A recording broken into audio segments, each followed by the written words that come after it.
Una corazonada etnográfica en esquemas heterólogos de vacunación COVID-19. Después de mucho pensar cómo podría aplicar los conceptos de corazonadas etnográficas, concluí que, como se lo entendía Pink, hay que dejar fluir sistemáticamente, y para lograr ello, en mi caso, quiero describir.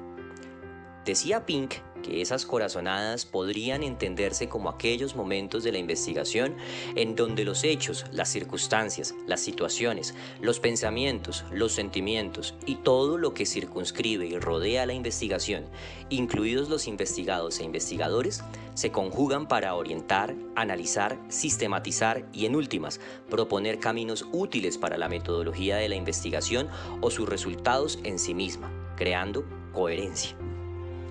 Estas corazonadas deben identificarse, seguirse, analizarse y sistematizarse, en lo que Pink llama como emerger. Este emerger suele llegar con el azar, lo cual no solo está perenne en la vida, sino que puede ampliarse cuando los miembros y sus posibilidades aumentan. Intentando seguir este esquema, lo primero que hice fue plantarme en una investigación clásica de la ciencia, y para ello, por serendipia, curiosamente, me encontré con un artículo sobre el nacimiento del azul de Prusia, el colorante que enriqueció monetariamente a los protoquímicos, que además se utiliza como medicamento y que también es veneno. Cada uno de estos usos, así como el proceso para su determinación, se desarrollaron bajo ambientes en los que las corazonadas, no necesariamente etnográficas, aparecieron. Podría confundir esas corazonadas con serendipia, pero en realidad, como se cuenta en el artículo de la BBC, si alguien no hubiese mezclado los curiosos ingredientes necesarios para la creación del colorante y no lo hubiese hecho tanto por sus conocimientos como por su instinto, llegar al producto hubiese requerido de esfuerzos mucho más sistematizados que podrían no generar la versatilidad que el azar propende. El mundo científico está lleno de estos ejemplos. ¿Qué hubiese sido de los antimicrobianos en el siglo XX si Fleming no dejase sus cultivos de Staphylococcus aureus disponibles para que por casualidad el hongo secretor de la penicilina los inhibiera? Y a su vez, ¿qué hubiese sido de la penicilina si la corazonada de Fleming sobre un compuesto inhibidor no se hubiera dado o seguido? Mientras leía Pink, llegué a pensar que la corazonada podría parecer algo fuera de rigor y meticulosidad y que por ende se alejaría a sí misma de la sistematización y estandarización de la investigación científica. Sin embargo, fue la misma Pink quien más tarde en su texto me convenció de que era posible utilizar el azar circunstancial en favor de la investigación. Si revisamos los descubrimientos azarosos en la ciencia, fue el hecho de que existiera la corazonada lo que llevó a la creación de los procesos sistemáticos que permitieron su realización o comprobación. En una retrospectiva etnográfica, podríamos seguir las historias y los registros que nos permitieran conocer aquellas peculiaridades que llevaron a dichas conclusiones científicas. Seguramente encontraríamos reuniones de colegaje, comentarios hechos por usuarios o personas que nada tenían que ver con el hecho, pero que iluminaron el bombillo, como se dice coloquialmente. En ese punto, la corazonada etnográfica toma agencia dentro de la misma investigación científica. Ahora, en mi interés, cuando estoy en medio de una investigación sociocientífica, me pregunto cuántas veces he tenido una corazonada etnográfica y sin saberla identificar, la he seguido o por el contrario, la he dejado pasar. En este mismo instante, y siguiendo alguno de los ejemplos de Pink, recuerdo la aplicación de mi tercera dosis de la vacuna COVID-19. Podría enumerar varios momentos, pero tengo un ejemplo que podría, espero, captar su atención. Así como el azul de Prusia o la penicilina, la mezcla de biológicos de inmunización frente a la COVID-19 de distintas marcas surgió de situaciones fuera del encuadre. El científico Matthew Snape, líder del estudio clínico que hoy en día confirma que la mezcla no solo es adecuada, sino que muestra porcentajes de efectividad incluso mejores que con un mismo régimen, indica en algunas entrevistas periodísticas que la idea surgió cuando se presentaron los eventos adversos tromboembólicos en pacientes que usaron la vacuna de Oxford, la cual, al requerir 2 dosis, imposibilitaba la aplicación de la segunda en personas con reacción adversa en la primera.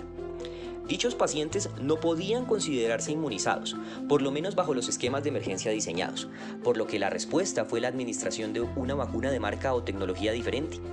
Por supuesto, estas personas, sin saberlo, iniciaban los estudios clínicos que llevarían a corroborar que las plataformas heterólogas, como hoy las llama el Ministerio de Salud, son tan eficaces como las homólogas, uso de mismas marcas o tecnologías en la vacunación.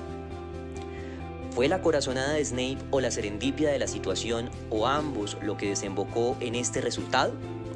Sería una pregunta etnográfica linda de responder, Pero si miramos hacia Colombia y volvemos al momento en que hace unos días, aún pudiendo aplicarme mi tercera dosis en el hospital donde trabajo, sin filas y con cierta facilidad por razones de priorización al personal de salud, decidí asistir a un punto de vacunación regular y experimentar lo que las personas vivían en carne propia al momento de acceder a la inmunización en esta nueva etapa de vacunación por refuerzo.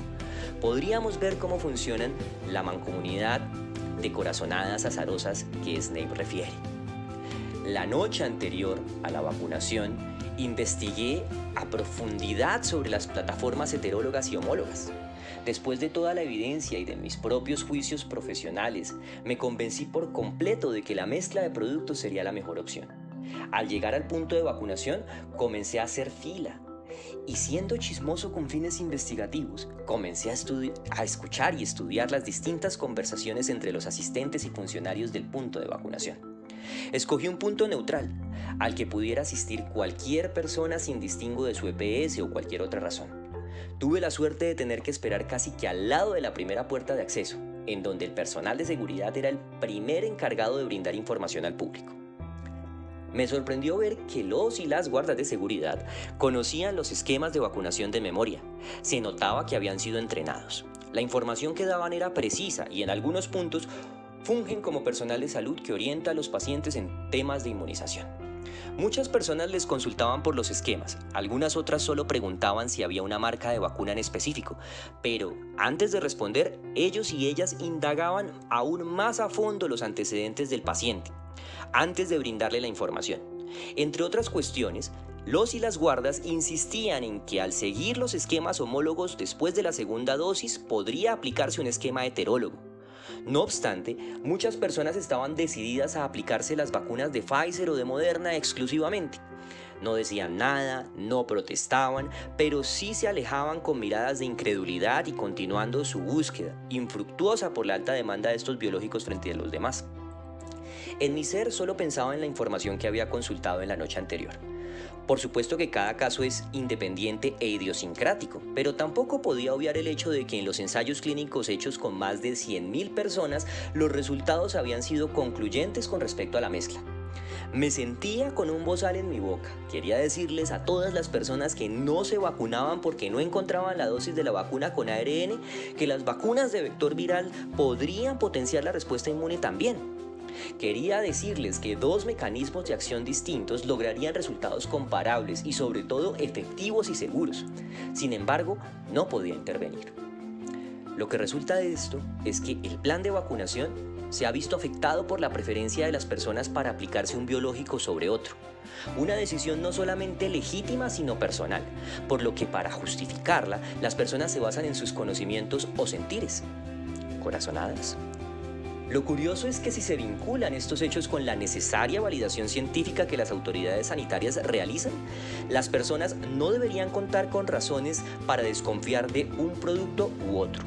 Tan solo que este no es el caso, pues las vacunas han sido aprobadas bajo los esquemas de autorización de uso de emergencia. Lo vivencié en las filas del punto de vacunación, así como lo he visto en miembros de mi familia, amigos o en mi trabajo. ¿No es suficiente entonces con que el Estado nos asegure la inocuidad? Tal vez sea porque no se ha encontrado la medida de comunicación eficaz que permita generar la confianza necesaria, o porque no ha pasado el tiempo suficiente para que surja la confianza en estos productos y en sus esquemas. Así es como mi corazonada etnográfica surge, pues entre otras, aunque estoy conociendo y sintiendo que la autorización de emergencia es válida y legítima y que los esquemas de vacunación han sido científicamente validados, todavía no se ha logrado la confianza en esta ciencia pandemia. Así me dejé llevar. Este es el entendimiento de mi corazonada. Intenté seguir a Pink, aunque por supuesto mi investigación no está terminada y la sistematización no puede ser completamente descrita o el análisis completado. No obstante, todas esas hunch que en algún momento sentí serán de utilidad para mí al desarrollar mi trabajo. Lo más importante es que aprendí que no debo descartar mis sentires o instintos por creer que no están cientificados, sistematizados o estandarizados. De hecho, como intenté demostrarlo, estos ambientes me han permitido estudiar el tema, saliendo y entrando de sus dominios al seguir mis corazonadas o instintos.